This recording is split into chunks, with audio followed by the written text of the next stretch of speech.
큐티라이프 김 목사입니다. 이 문단에서는 알고도 거절하는 종교 지도자들에 대해 묵상해 보시기 바랍니다.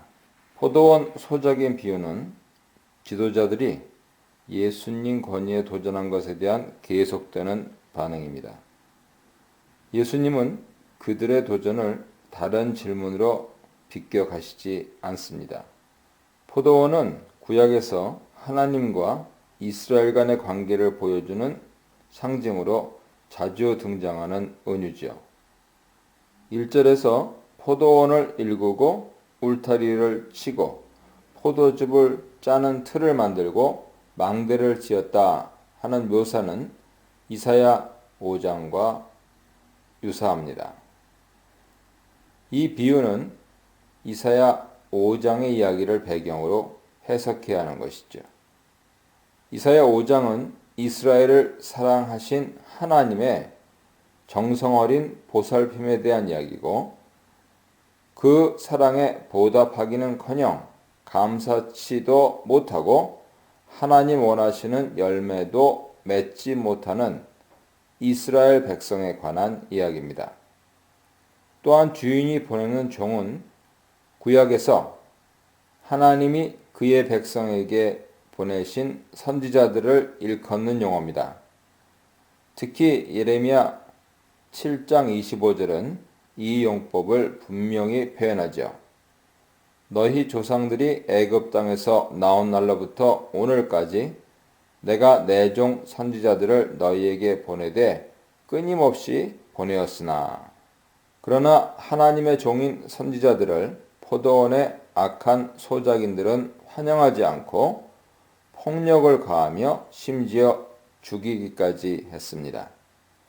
4절에서 머리에 상처를 내고 라는 표현은 세례 요한이 참수된 것을 직접적으로 가리키는 것으로 보입니다.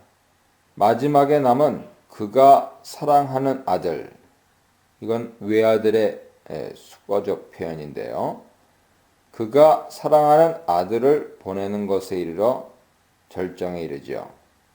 이 표현은 분명히 마가복음에서 예수님을 지칭하는 하늘의 소리를 가리킵니다. 이 아들은 전에 보낸 종들과는 다른 차원의 인물이고 그들이 존대할 것을 주인은 기대하지요. 그러나 그 기대는 빗나가고 아들은 죽임을 당하고 포도원 밖으로 내던져집니다. 시체를 제대로 장사 지내지 않은 것은 유대 문화에서 최대 모욕이죠. 그들의 동기는 포도원을 차지하는 것인데 이것은 유대 종교 지도자들의 정치적인 야심을 빗댑니다. 그들의 대화 속에는 주인이 죽었다는 전제가 들어있죠. 하나님이 죽었다고 전제하고 있는 것입니다.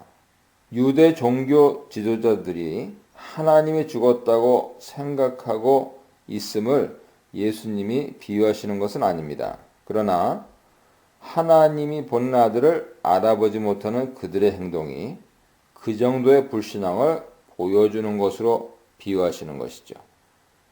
예수님의 비유는 주인이 소작인들을 심판하고 포도원을 다른 사람들에게 내주시는 것으로 마무리됩니다. 이 다른 사람들은 정당한 상속자인 아들을 따르는 사람들이 이룬 공동체죠. 제자들이 분명합니다. 예수님은 비유의 결론을 시편 118편 22절 이하를 인용하시는 것으로 내리고 있습니다. 건축자들에게 버림받은 돌이 새로운 건축물의 머릿돌이 될 것이다 하는 예언은 앞서도 등장했지만 돌, 에벤과 아들, 벤이라는 히브리어와 아람어의 발음이 거의 비슷한 것을 가지고 버림받은 아들이 새 건물, 즉 새 공동체의 기반이 될 것을 가리키는 워드플레이죠. 유대 종교 지도자들이 죽일 하나님의 외아들이 하나님에 의해 다시 일어나 구원의 중심이 될 것을 예언한 것입니다. 지도자들은 예수님 비유가 자기들을 가리켜 말씀하신 것임을 깨달았습니다. 마가의 이 언급으로 분명해진 것은 예수님이 하나님의 사랑하는 아들, 즉 외아들인 것을 직접 확인해 주었고 지도자들이 그를 죽일 것이라는 것이죠. 그들이 예수님을 잡지 못한 것은 무리를 두려웠기 때문이다. 마가는 밝힙니다. 마가는 예수님이 이스라엘 백성에 의해 거부당했다기보다는 백성들을 대표하는 지도자들에게 거부당하고 죽임당했다 하는 것을 분명히 밝힙니다. 이 문단에서는 바리새인과 헤롯 땅의 세금 시험과 예수님의 가치관, 즉 가이사의 것은 가이사에게, 하나님의 것은 하나님께 돌리라 하는 점, 그리고 사두개인의 부활시험과 예수님의 세계관, 성경도 알고 하나님 능력도 알아야 한다 하는 점에 대해서 묵상해 보시기 바랍니다. 그들이라고 하는데요. 11장 27절에서 등장했던 대제사장들, 서기관들, 장로들, 바로 유대인 최고 지도자 그룹인 산헤드린의 구성원들이었습니다. 그들이 보낸 바리새인과 헤롯 당원들은 이미 예수를 죽이기로 마가복음 3장 6절에서 모의한 자들이죠. 흥미로운 것은 정치적으로나 신학적으로 바리새인과 헤롯 당원은 물과 기름 같은 사이였는데 예수를 죽이는 문제에서 합의를 이룬 것입니다.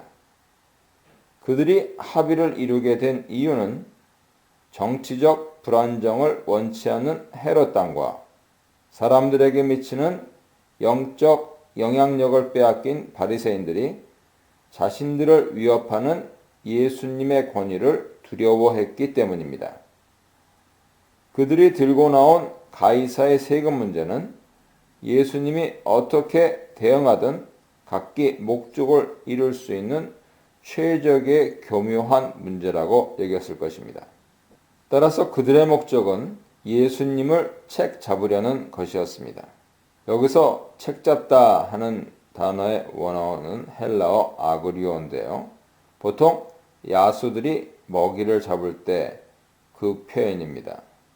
예수의 말씀을 책 잡으려는 것은 예수님 대답 그 안에 있는 허점을 이용해서 그의 권위를 무너뜨리겠다는 의도를 보여주죠. 여기서 사용된 세금이라는 용어는 인두세입니다. 폴텍스죠. 요세푸스에 의하면 갈릴리 지방 유다가 일으킨 반란은 바로 이 세금 사도행전 5장 37절에도 나오죠. 유다는 이 세금을 로마인들에게 바치는 것은 비겁한 자들이 하는 행동이고 하나님을 배반하는 행위라고 사람들에게 도전했다고 합니다. 이 세금 문제는 그만큼 유대인들에게 민감한 문제였던 것이죠. 예수님은 그들의 질문이 진지하지 않고 다만 자신을 책 잡으려 하는 것임을 이미 알고 계셨습니다. 그들에게 데나리온을 가져오라고 했을 때 예수님이 그 동전을 가지고 있지 않았다 하는 사실이 드러나지요. 당시 한 데나리온이 노동자 하루 임금 정도 되었던 것을 감안하면 그리 작은 돈은 아니었습니다. 데나리온은 보통 은으로 주조했죠. 로마의 동전들은 단순한 화폐가 아니고 제국의 선전용으로 제작되었습니다. 동전에 새겨져 있는 티베리우스 황제의 얼굴과 글들은 온 세계를 점령한 이데올로기인 팍스 로마나, 로마의 평화의 메시지를 선포하는 선전 도구였고 구약에서 그 많은 우상 이미지를 담고 있었습니다. 그들이 그 형상이 가이사의 것이라 대답했을 때 예수님께서 일격을 가하셨습니다. 가이사의 것은 가이사에게, 하나님의 것은 하나님에게 바치라. 가이사 동전은 가이사에게 속한 것입니다. 더구나 그들이 가이사의 돈을 일상생활에서 쓰고 있었다는 사실은 세금도 바쳐야 한다는 것을 의미하죠.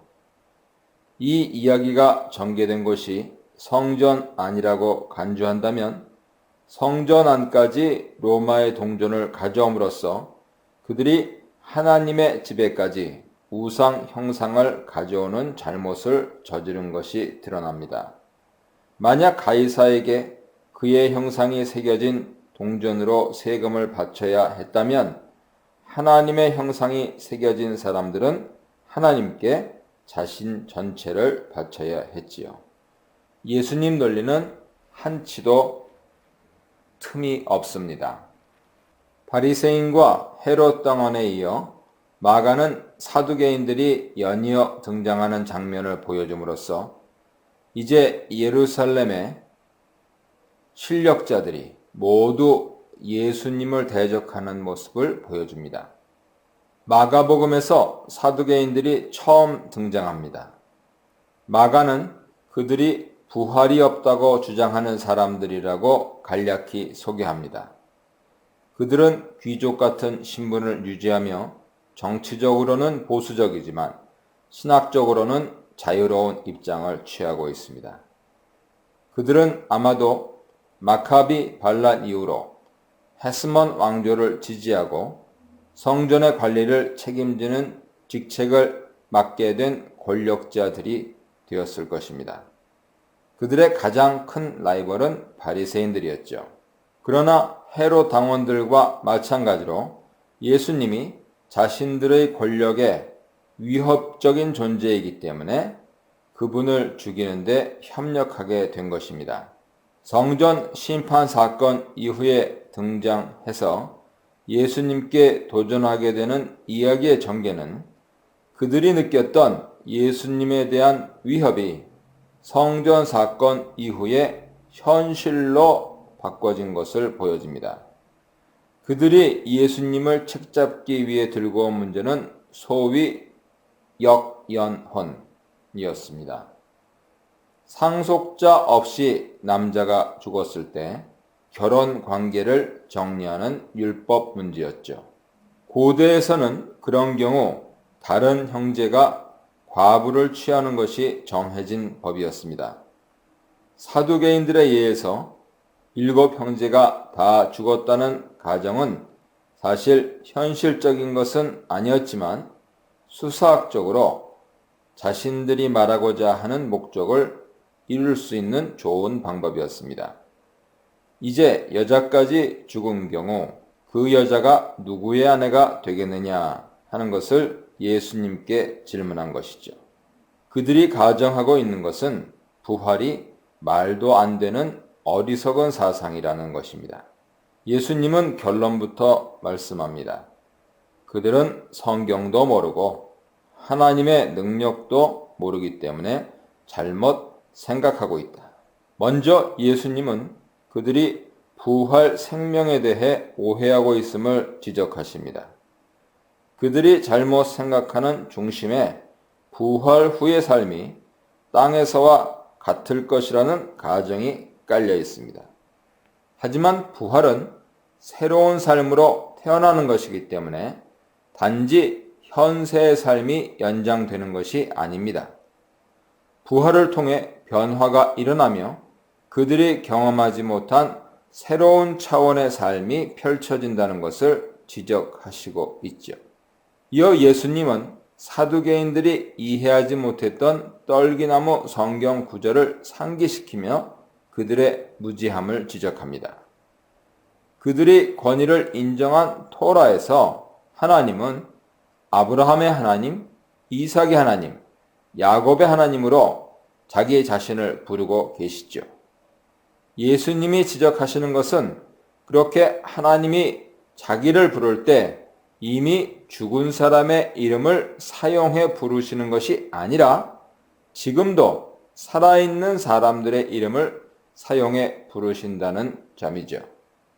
다른 말로 하면 하나님은 내가 그들의 하나님이었다 과거형으로 말씀하신 것이 아니라 내가 그들의 하나님이다.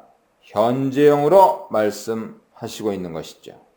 하나님은 그들이 땅에서 죽었을 때에도 그들의 하나님으로 계속 계신 것입니다. 사두개인들이 간과했던 것은 하나님의 능력과 사랑이 죽은 자들에게 새로운 생명을 주신다는 사실이죠.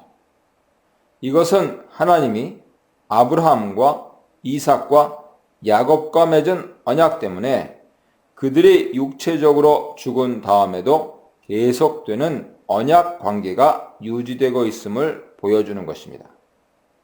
예수님은 24절에서 이미 사용했던 오해함이 아니냐 하는 표현을 더 강조하셔서 너희가 크게 오해하였도다 결론 짓고 계십니다.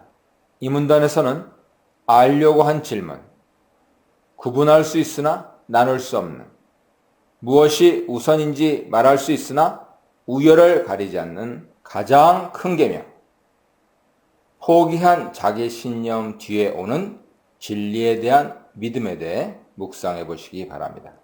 바리새인과 헤롯 당원 그리고 사두개인들까지 계속 예수님을 걸어 넘어뜨리려는 시도를 접한 독자들은 서기관이 접근했다는 것을 읽을 때 이미 부정적인 생각을 하게 됩니다. 더구나 마가복음에서 서기관들은 바리새인과 같이 등장하면서 매우 부정적인 모습을 보이고 있었죠. 그러나 이어지는 에피소드는 독자들을 놀라게 합니다. 마가는 모든 유대인 지도자들이 예수님을 반대했다고 보지 않습니다. 이스라엘은 항상 의로운 남은 자와 회개치 않은 대부분으로 나뉘는 것으로 계속 드러납니다. 그러나 이 이야기는 서기관이 진정한 제자가 되었는지 아니면 그냥 하나님 나라에서 멀지 않은 상태로 남아 있었는지 결론 짓지 않습니다. 서기관은 예수님이 변론하시는 것을 듣고 보고 물었습니다. 마가는 이 서기관의 행동을 자세히 보고하면서 그가 왜 예수님께 긍정적인 태도를 보였는지 설명합니다. 그의 질문은 계명 중 첫째가 무엇이냐는 것입니다. 이런 종류의 질문은 당시 중요한 주제 가운데 하나였죠. 그는 어떤 계명을 잘 지켜야 하고 어떤 계명을 안전하게 무시할 수 있겠는지를 질문하는 것이 아닙니다. 그의 질문의 핵심은 무엇이 모든 계명을 떠받치는 율법의 가장 기본적인 전제인지에 대한 것이었죠. 예수님은 신명기 6장 4절 이하와 민수기 19장 18절 하반절을 인용해서 대답하십니다. 이 대답은 먼저 쉐마에 근거해서 모든 유대인들이 다 수긍할 수 있는 것이었습니다. 하나님은 유일한 한 분뿐이시라는 고백은 그레코로만 시대 다신주의에서 유일신 사상을 믿었던 유대인들을 분리시키는 중요한 고백이었고 특히 핍박받을 때 순교자들의 마지막 선언이었습니다. 그 유일하신 하나님은 우리 존재의 일부만을 사용해서 사랑할 수 있는 분이 아니고 우리의 온 존재를 다해서 드리는 사랑을 받기에 합당한 분입니다. 마음, 목숨, 뜻과 힘을 다하여 하나님을 사랑하는 것이 마땅하나 또한 그 사랑은 이웃을 사랑하는 것과 분리할 수 있는 것이 아닙니다. 예수님은 이 두 계명을 같이 언급하시며 마치 하나의 계명인 것처럼 결론 짓습니다. 이보다 더 큰 계명이 없느니라. 사랑은 우리가 하나님께 가지는 내적 헌신으로 이것이 우리의 행동과 관계에 의해 바깥으로 드러날 때까지 하나님에 대한 사랑의 고백은 추상적인 것으로 남아 있을 수밖에 없습니다. 따라서 다른 사람을 행동으로 사랑하지 않는 사람은 하나님을 사랑한다고 고백할 수 없는 것이죠. 이 계명이 가장 큰 계명이라는 말씀은 모든 계명들이 이 계명의 다른 표현으로 적용된다는 말씀으로 이해될 수 있습니다. 더 극단적으로 이해될 수 있는 측면이 있는데요. 이중 사랑의 계명을 지키면 율법을 완수할 수 있다 하는 것으로 생각하는 것이죠. 미시나 핵심 구절은 온 세상을 떠받치고 있는 가장 중요한 세 가지를 토라, 제사 예배, 그리고 사랑의 표현이라 규정합니다. 그러나 예수님은 사랑을 토라와 제사 위에 놓는 정도가 아니라 토라와 제사를 완전히 무시하는 태도를 보이시죠. 바울은 이런 예수님의 가르침을 로마서 13장 8절에서 남을 사랑하는 자는 율법을 다 이루었느니라 말씀합니다. 서기관은 예수님 대답에 동의하면서 그것을 반복하여 긍정 표현합니다. 그러면서 신명기 6장과 민수기 19장을 지키는 것이 전체로 드리는 모든 번제물과 기타 제물보다 더 중요하다는 것을 덧붙이죠. 하나님을 사랑하는 것과 복종하는 것이 외적인 의식과 제사보다 더 중요하다는 것은 구약 전반에 걸쳐 강조되고 있는 것입니다. 사무엘상 15장 22절, 시편 40편 6절, 51편 16절 이하, 이사야 1장 11절, 예레미야 6장 20절을 보세요. 번제물은 제사 제물과 헌물을 일반적으로 가리키는 단어입니다. 기타 제물, 희생제라고 세번역에서는 번역했는데요. 짐승을 완전히 태우는 제사입니다. 그의 이 고백은 예수님의 성전 심판 사건 맥락에서 이해되어야 합니다. 그러므로 서기관은 예수님이 성전에서 하신 행동을 지지하고 있는 것으로 볼 수 있는 것이죠. 예수님은 그의 반응을 지혜 있는 것으로 보았습니다. 하나님 나라는 마가복음에서 예수님 선포하신 가르침의 핵심입니다. 근본적으로 하나님 나라에 들어간다고 하는 의미는 하나님의 다스림, 가치, 목적에 복종하는 것입니다. 서기관은 아직 하나님 나라에 완전히 들어가 있다 묘사되지 않고 가까이 와 있다 말해집니다. 이 말씀은 긍정적으로도 혹은 부정적으로도 이해될 수 있죠. 그가 아직 하나님 나라에 들어와 있지 않다는 의미는 그가 하나님 다스림에 완전히 복종하지 않고 있다 하는 뜻이고, 바꿔 말해 예수님 제자가 아직 아니라는 뜻입니다. 그러나 그의 상태가 그렇게 부정적이지는 않습니다. 그가 멀리 있는 것이 아니기 때문이죠. 예수님이 말씀하시는 것은 그가 그의 믿음 여정에서 올바른 방향으로 가고 있다 하는 뜻으로 보는 것이 좋겠습니다. 마지막 믿음의 선을 넘어서기만 하면 그는 하나님 나라에 들어올 수 있었습니다. 분명히 10장 22절 이하의 부자 이야기와는 다릅니다. 그 부자가 자기의 재물 많음 때문에 돌아간 후 자기 재물을 정리하고 예수님을 따랐다는 증거는 없습니다. 동시에 이 서기관이 어떻게 되었는지 마가는 말해주지 않습니다. 어쩌면 마가는 독자들이 자기들의 여정을 통해서 이 이야기의 결론을 내려주도록 열어두고 있는지 모릅니다. 이 에피소드는 아무도 이제 감히 예수님께 질문하는 자가 없었다는 언급으로 마칩니다.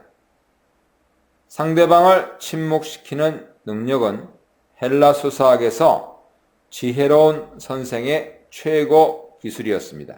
이제 아무도 예수님께 도전하지 못하게 된 것이지요. 11장 27절부터 대제사장들, 서기관들, 장로들, 바리새인, 헤롯 당원, 사두개인에 이어 서기관에 이르기까지 예루살렘에 내놓으라 하는 모든 지도자들은 예수님의 지혜와 권위에 압도당하는 모습입니다. 이제 예수님은 자기 자신의 질문으로 그들에게 도전하십니다. 이 문단에서는 주의할 것들로 잘못된 메시아 사상, 위선과 탐욕, 전부가 아닌 많은 헌금에 대해 묵상해 보시기 바랍니다. 예수님은 성전에서 가르치실 때 자신의 정체성을 더 확실히 드러내는 경향이 있습니다. 예수님의 질문은 어떤 메시아로 자신이 왔는지에 대한 정체성 문제를 드러냅니다. 예수님이 서기관들의 해석을 문제 삼은 것은 메시아가 다윗의 자손이라고 한 해석 자체 때문이 아니라 어떤 메시아로 오셨는가를 그들이 잘못 가르치고 있기 때문이었습니다. 그들의 해석은 하나님이 메시아에 대해 가지고 있던 완전한 계획을 모르고 있음을 드러내고 있었습니다. 만약 메시아가 다윗의 자손이라면 성령의 감동을 받은 다윗이 어떻게 메시아를 내 주라고 불렀겠는지 반문하십니다. 조상이 자기 자손을 그렇게 부르는 것은 사리에 맞지 않죠. 그렇다면 메시아는 다윗의 아들이 될 수 없습니다. 따라서 메시아는 다윗보다 더 높은 지위에 있는 분이죠. 요점은 예수님이 다윗의 혈통에서 태어나신 것은 맞지만 메시아로 왔을 때 그는 다윗의 통치를 뛰어넘는 하나님의 메시아, 즉 주님, 퀴리오스로 왔다는 사실입니다. 예수님이 예루살렘으로 입성할 때 무리가 찬송하리로다. 오는 우리 조상 다윗의 나라여 가장 높은 곳에서 호산나라고 외쳤는데 이것은 그들이 가지고 있는 제국의 비전, 즉 다윗의 군사적인 통치를 이어받는 메시아에 대한 잘못된 기대를 반영하고 있기 때문에 고칠 필요가 있었습니다. 예수님은 다윗 왕이 가졌던 정치 군사적 권위를 그대로 재현하는 메시아가 아니고 하나님 방식으로 하나님의 다스림을 세상에 가져오는 메시아이시기 때문이죠. 하나님의 방식은 섬김과 희생을 통한 다스림입니다. 예수님의 가르침을 무리가 어느 정도 이해했는지는 불분명하나 그들의 반응은 긍정적이었습니다. 어쩌면 그들은 예수님이 자신들이 가지고 있던 군사적인 메시아에 대한 기대를 고치려고 이 가르침을 주고 있다는 사실을 깨닫지 못했는지도 모릅니다. 헤롯 왕도 세례 요한의 가르침을 기쁘게 받아들였다고 마가는 보고하고 있죠. 6장 20절 보세요.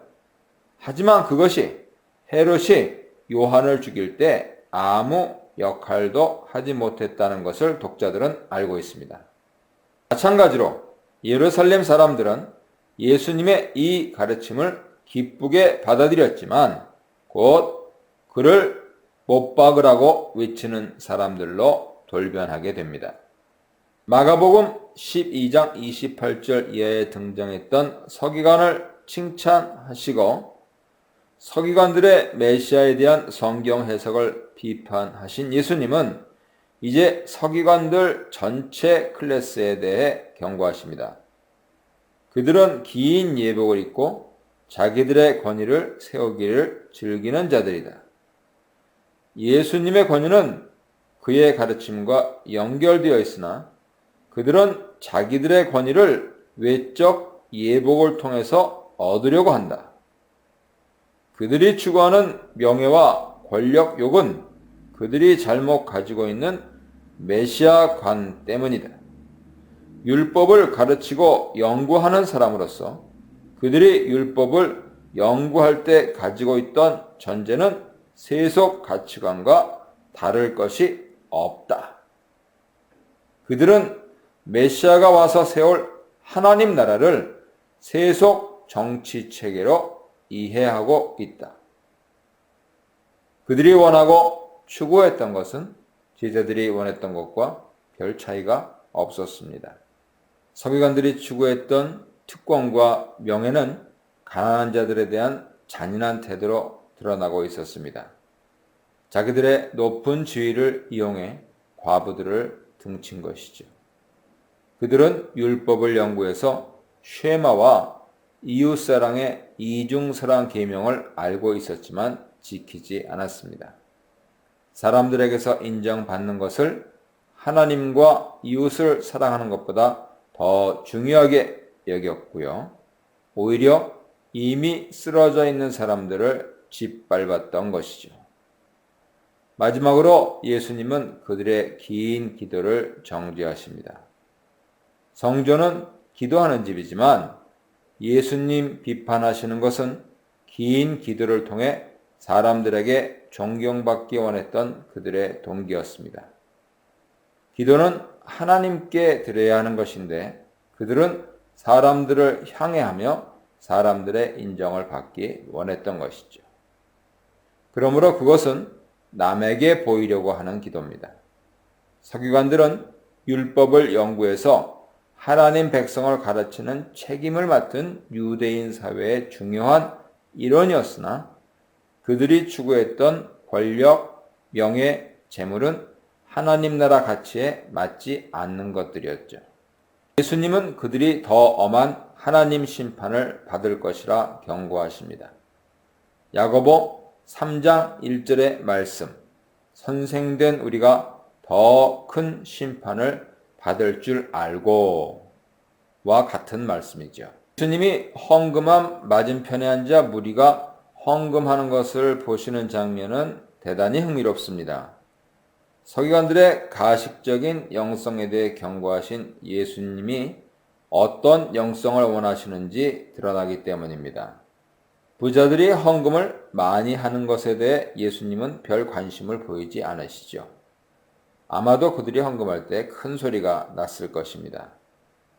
헌금함에 쇠로 된 입구 부분에 많은 동전이 부딪히며 소리가 나기 때문입니다.